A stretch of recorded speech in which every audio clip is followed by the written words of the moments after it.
Even from the first scrum, you could see the constant pressure of the Springboks. They were coming there. In terms of the Bledisloe Cup series, I get the feeling that this is the one that Joe Schmidt has been thinking about long term, that this will matter more to Australia than winning the Rugby Championship. International rugby's alive and well. It is hard to win at that 80 or 90% that the All Blacks have become accustomed to. I'm not saying we don't strive for that. Absolutely. Every All Black team should go out there and win. DSPN, the Devlin Sports Podcast Network. Hi there, I'm not Martin Devlin. My old mate is away, living it up large in Europe for a few weeks, and he's given me the keys to his car, the poor fool. Tony Johnson here on the other side of the desk this week. Just before we start, just want to say thanks for all the great feedback and comment we've been getting the last few months. Really means a lot to us. Well, as a small nation, we put so much stock on our sporting success and we take so much pride from it. So to see our most iconic sporting team laid to waste in the manner the All Blacks were on Saturday night is pretty crushing. Crushing for the fans. Imagine what it must be like for the players. Bodies battered, spirits bruised. It's a harsh reality, and they will be hurting big time. More on that coming up. But before that, let's acknowledge the greatness of that Springbok performance. As Martin and I talked about 2 weeks ago, I've been following this peerless rivalry since I was a kid. And while there have been some great South African wins in that time, nothing on the scale of this. Forget that pre-World Cup match of a couple of years ago. That was by comparison meaningless. This had a ton riding on it after Eden Park.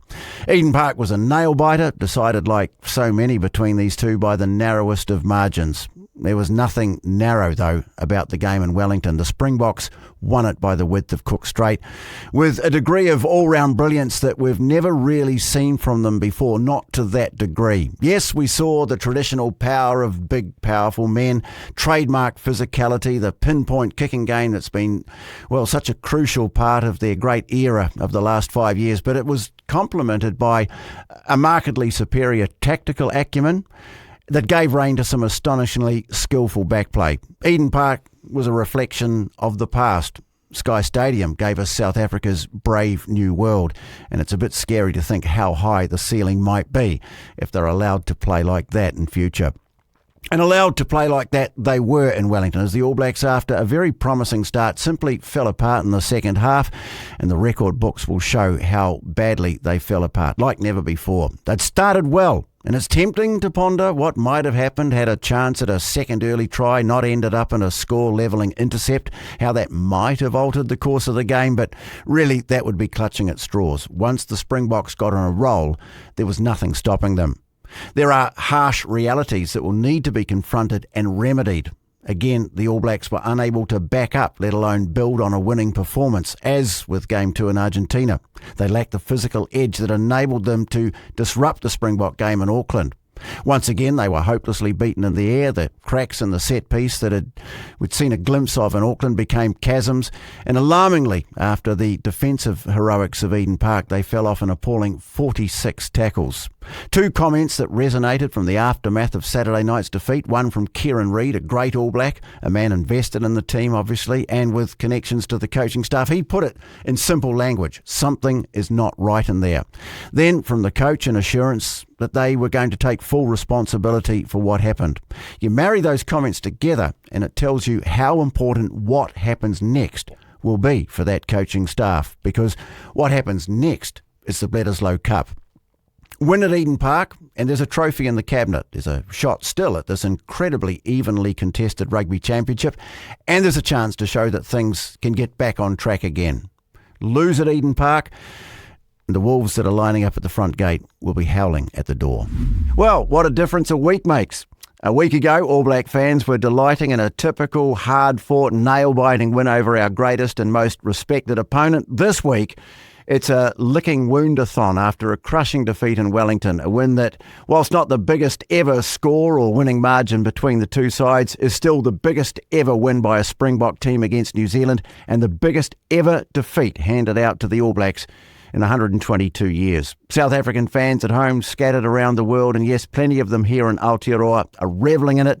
New Zealand fans are left pretty stunned. Well, to put the microscope on it, joined by one of the best pundits in the business from Sky TV's commentary team and the Aotearoa Rugby Pod Show, James Parsons. Jip, this is a hard one to swallow, I know, but I guess we should start by offering congratulations to the Springboks because, well, have you ever seen a better performance from them than the one we saw in Wellington? Well, certainly not a second half performance. I thought they were really clinical, but I think you hit on the head. A week's a long time in footy. And as expected, and as it should always be, as fans sort of ride the emotions of the peaks and the troughs. And there's certainly, compared to last week, it's fair to say my inbox is full with some direct messaging. So I think we never want to lose that. But from a pundit's point of view, I always try to think, okay, how do we step back and actually look at it from a calm point of view, and what elements of the game can we sort of put in our toolbox and learn from so that it doesn't happen again. Yes, there's always so much emotion tied up in it, isn't there? But I think that the Springboks, you can but admire the way they've played because, yeah, we've seen all the traditional strengths, big men, very physical, the fantastic kick-chase game that's been a hallmark of the way they've played the last 5 or 6 years, this great era they've having, but that they've opened things up. They've brought a whole new element, like a brave new world, and to see them moving the ball around the way they did, I mean, you just wonder what the ceiling is for the Springbok team. Yeah, I think you've got to be realistic though. It's a high risk, high reward game. It was only a week ago that they had a high turnover count, 13 entries into the 22 of the All Blacks, and they didn't get away with the result. So there's not actually a lot of difference between the styles. Obviously the conditions were extremely poor in Eden Park, but they still had the courage to play it, and I admire that. But we knew if they were to be presented with double-figure entries to the 22, passes would eventually stick. And in that second half, they did, and then some. And I suppose their exit strategy, they had a lot of failed exits at Eden Park. This week, they ran 80% of the exits, and they failed none. 20% of them were kicking, but the 80%, I suppose, of that exit theory, when you look at it, from the All Blacks point of view, is, I think of my good mate Wayne Smith. He always said, if a team gets on top of you, you've got to have the ability to paint a picture that they think they can play to and then change late. And I think that would be the one lesson around that exit strategy. We understand how good their kicking game is, and when you fixate on one area like that, it does present other opportunities. So getting a little bit cheeky and play the chess game and present that you're waiting for the kick game, but then know that you can sort of push up late into that running game. So I think we've got to put it in perspective, TJ. We can go, oh, they're amazing, this and that. It is no different to how they tried to play in Eden Park. Okay. The passes just stuck. Okay. Look, at Eden Park, the All Blacks were able to dent their kicking game to a degree by the way they attacked the breakdown and didn't give them comfortable ball. I mean, I don't know whether the Springboks protected that scenario, whether Reinach, a strong fellow, was perhaps a little bit better dealing with it, or did the All Blacks not quite have that same physical edge that they'd had? Are they finding it hard to replicate that 2 weeks running? Because I think we saw in Argentina that the second test, it wasn't quite there a week after a very good first test performance as well. Yeah, look, I think it's more about the opposition. You know what it's like. The one thing is international's alive and well. International rugby's alive and well. It is hard to win at that 80 or 90% that the All Blacks have become accustomed to. I'm not saying we don't strive for that. Absolutely. Every All Black team should go out there and win. But against Argentina, Pablo Montoya steps up and starts to dominate and really starts to take on the I suppose, senior players, whereas with the senior players the week before, they really laid a platform. They got through a lot of work. And I felt like the Springbok pack was like, okay, well, we got punched on the nose. We're going to come after you. And just didn't allow them that freedom or ability to, I suppose, feed off that energy. We saw a lot of backslapping, clapping at Eden Park. They just couldn't get those small wins in the game to sort of generate that energy, but also dent that confidence of the Springboks to go, oh, we're not quite in this contest. It just felt like the Springboks were, they were after their low numbers. They really wanted to set a tone in the pack. And because they set a tone in the pack, it allowed them to expose some opportunities out wide. And I'll put some facts behind that. I think it's easy to say things, but I think if you can put some facts behind it, the Springboks had 70% gain line, which is extremely high. So when you've got that much ball on the front foot, it's really hard retreating defence to be able to get set, bring line speed and slow the ball down. So we did a great job at Eden Park slowing the ball down, but wet conditions, it allows line speed, it allows those opportunities. When you're getting that gain line, you just can't get set and you don't get the opportunity to actually slow the ball down. So that's one reason. I think they had 50% lightning quick ball. Now that means then you're winning collisions 50% of the time, the ball's up and gone. Again, so you're on the back foot, it's quick ball, you haven't got set, bang, bang, bang, and see how they compound. But the most interesting stat out of all of them is they only had 13% dominant carries. Now the Springboks are used to 50%. Wow. Now you would look at that and go, oh, we did a good job defensively. But if you look at it, they didn't overachieve in the carry. So what I mean by overachieve is people try to fight through and get those post-contact meters that everyone talks about. They just almost succumb a lot of the carries to generate more quick ball. And so they took the ego out of their carry a little bit, and that's how, with those three things on the bounce, it tightened the defence, it didn't allow it to get set, and that's why we saw so many one-on-one missed tackles, particularly in that second half. And I felt like, it's easy for people to go, oh, set piece, oh, one-on-one tackles. But there were so many factors that the Springboks just executed so well. Didn't matter who was out on that park. If you've got that sort of momentum, she's tough going. You say the set piece, that was an area. There were some creaks shown at Eden Park. There were a couple of scrums that didn't go too well. Again, I thought the All Blacks actually coped pretty well for a lot. That Satiti was doing a pretty good job taking the back off a retreating scrum, but it was quite alarming to see that something that they said they were going to fix, it didn't really fix. And then, of course, issues with the line-out as well. So without that set-piece ball, it's very hard to launch a comeback, I guess, to get yourself back into the test. Or even at a time where going into the third quarter, they were probably still had a reasonable chance of making a game of it, but it just didn't happen. And that set-piece, that's obviously one big concern that has come out of this test match. No, and you're totally right, TJ. Like you can't win test matches. Well, you actually can win test matches if your set piece is struggling. But I suppose the set piece is a function of attack, and if you can disrupt on their ball, that's good. But if you're doing that 1 out of 5 times, you're doing pretty well. So if you actually look at at our ball, I agree with you. It was even from the first scrum, you could see the constant pressure of the Springboks. They were coming there. And the way you can tell that is how long it took for Samasoni to get his foot up to hook. Noah Hotham was down for quite a long time. And that, knowing as a hooker, you're not in a hurry to put that foot up, because as soon as you put that foot up, you're pushing off one leg. And if you're already under pressure, normally that's how you can get that folded shape. So they worked really well in terms of getting that quick hook and go. But you're right, it doesn't allow you a platform to probably get yourself back in the game. Lineout's the same. But I suppose on the Springboks ball, I've gone through every scrum. I've watched them 100 times, tried to break down and see where the big issues are. And I suppose there's only a couple, but it's so funny how something can get away with itself. Everyone sees a couple and then they're like, oh, it's horrible. It actually wasn't as bad. Yes, the Springboks had dominance. Yes, we had to do a quick hook, but we still survived our ball. On their ball, in the 42nd minute, they scrummed for a penalty. And if you look at it, you can see boots, the yellow boots are perfect. The yellow Adidas boots are perfect because you can see scraping. Now, if you're scraping, it means your feet aren't locked into the grass and you're on the back foot from there. So with the Springboks, because they're going to penalise, sometimes you can get away with it because teams just hook and go.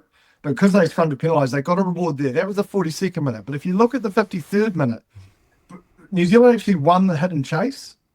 Now, Reinach's one of the most experienced campaigners, and he was outstanding in the scrum area. So on their ball, 53 minutes, when South Africa don't have a square steady and I suppose a rock solid platform, he just won't put the ball in. So New Zealand hit and go, 53 minutes, they actually dominate that. Reinach doesn't put the ball in, early push, free kick. And then 65th minute, the All Blacks are starting to slowly learn, so they hit and hold, and then they go. So there was a lot of scrums, and New Zealand won the penalty. So there were a lot of scrums that looked incredibly bad, but we still survived it. And then when you look on that Springbok board, there was only one out-and-out penalty. The rest was like, yes, they were going backwards, but it still, I suppose, it only hampered them first phase defensively. So I'm not trying to talk around the issue, but scrums can be lost by such the finest margins, like a flanker coming off early, a number 8 overextended, so you don't have that ability to trigger. And a lot of the time, I think the biggest issue was the back 5 was scraping.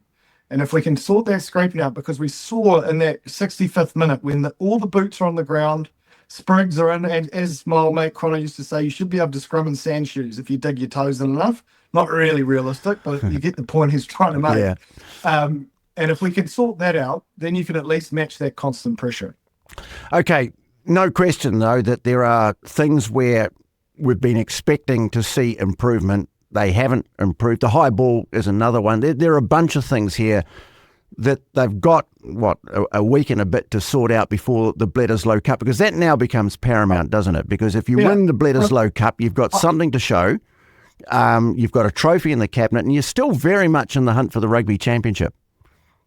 Yeah, and I agree with you, TJ. Like, I'm not saying there's nothing wrong. I'm just trying to take a lens like, okay, it's week to week. Like, we can't be emotional. Like, when you're in a professional sport, if you ride emotions like that, you're not going to be consistent. So what I'm trying to point out is these issues were there a week ago. They were there 2 weeks ago. Like, they've been slowly improving areas of their game. And what I'm trying to do is, if I take the emotion out of it and watch the game in basically slow motion, the game, I suppose the more concerning area was the ability to get game line ball and quick ball and play on top.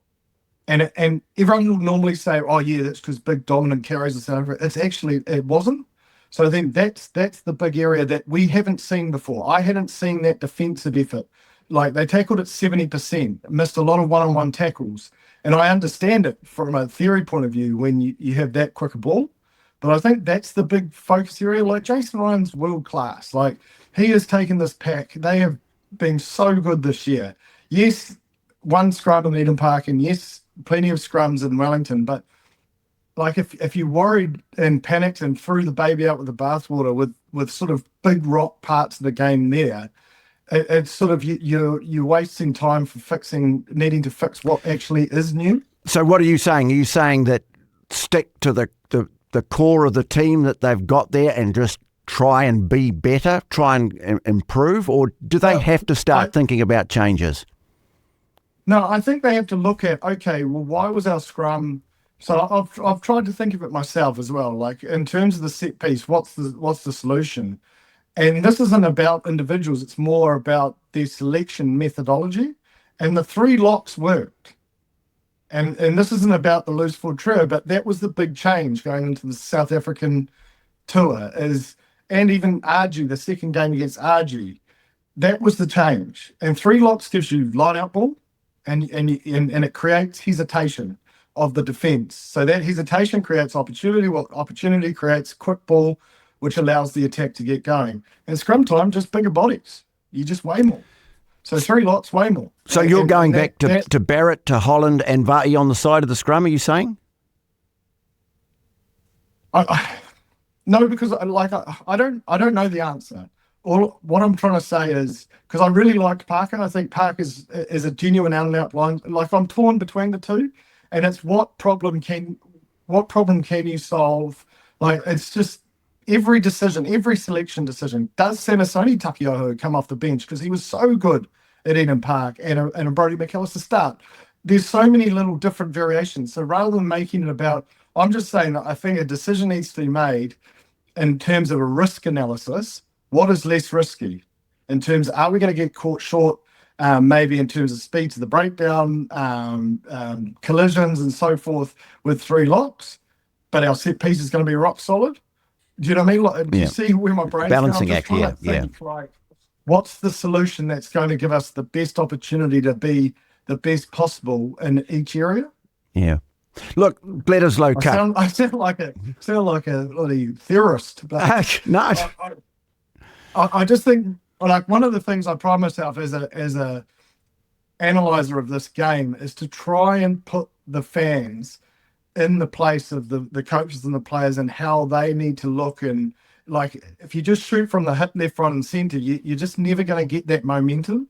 So I just think there just needs to be probably more risk analysis and then make selections off the back of that. One of the things that I'm sure people will be concerned about was the way the team fell away in the last quarter, conceded those 4 tries.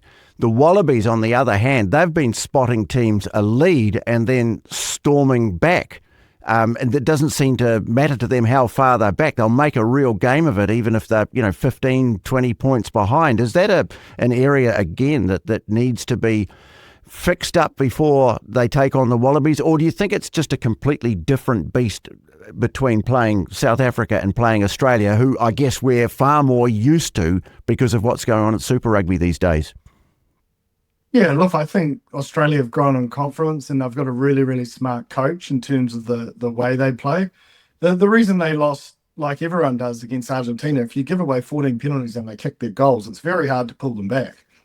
And then they started chasing the game. And when you chase the game, it's either going to come off or it doesn't, and passes stuck. So I don't think Joe Schmidt would look at that blueprint and go, I want to replicate that every week. No. Sorry, obviously one there call coming through, but I think what he would look at is like, okay, we're getting some really good punch off our bench. Like their bench is really injecting some life in their side. How can we start better?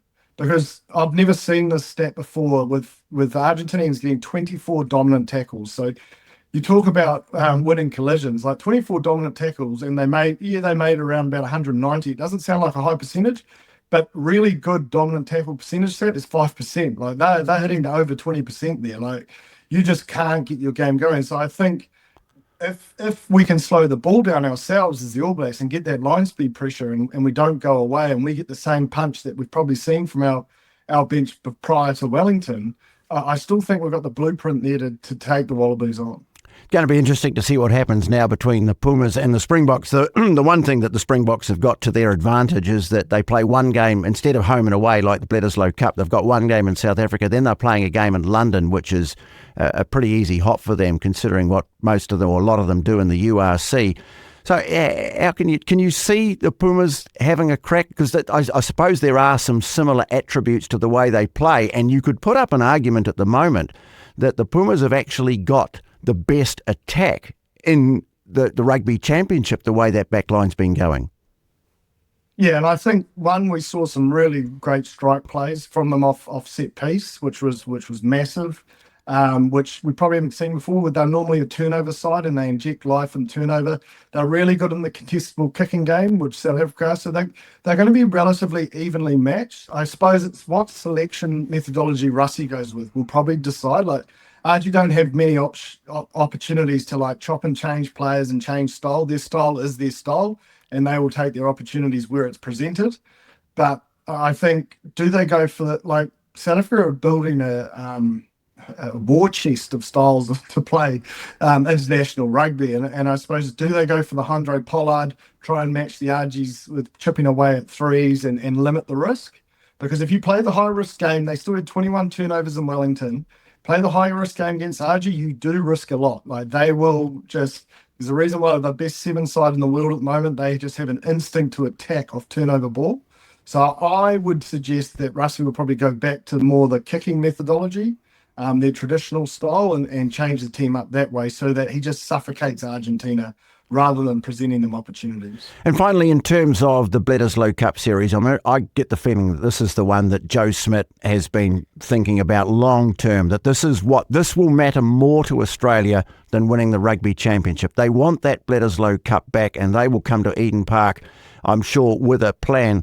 What about the All Blacks coaching staff? You've suggested there that there are areas you have identified that the issues, the problems. This is going to be a big test though for this coaching staff, because I think they need to prove to a public that's becoming a little bit sceptical that they do have the answers to the issues that have been presenting themselves really throughout their year and a half tenure. Yeah, look, I just think it's like anything, having been in the blowtorch myself as a player, It's really critical to block out their outside noise. Almost welcome it because it means people care.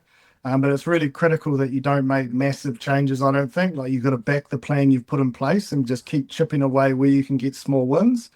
When you make big drastic changes, it doesn't give you a lot of lead-in time. It means you're going to need more time on the pitch.